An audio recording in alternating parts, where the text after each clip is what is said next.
Hey guys, welcome back to another episode on how to log in. In this video, I will show you how you can get logged into your HubSpot account. If this is something that you want to learn, then make sure to stick till the end. And if you're new to our channel, don't forget to subscribe and hit the notification bell so that you will be notified for any of our new uploads. Now let's get into the video. Firstly, open up any web browser on your PC. Now search for HubSpot.com and press enter on your keywords. And once you search for it, you will be directly taken to its official web page. Now, in order to get logged into your HubSpot account, you have to tap on this login button at the top of your screen.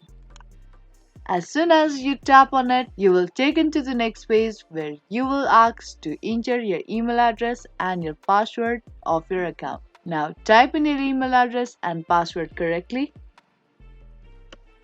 If in case you have forgotten your password, you can retrieve it by tapping on this forget my password link. Now if you don't have an account yet, you can tap on the sign up button to get registered your account. And if you have registered your HubSpot account with your Google account, you have to tap on the sign in with Google button and get logged into your account. And if in case you have created your HubSpot account using your SSO, then you have to tap on this login with SSO button and get logged into your HubSpot account. Now, once you are done with typing in your email address and password, you can tap on login button. And once you tap on login button, you will get logged into your HubSpot account. Hope you understand and found this video helpful. If you did, make sure to like and share this video and also subscribe to our channel for more videos like this. That's gonna be all for this video and I will see you in the next one.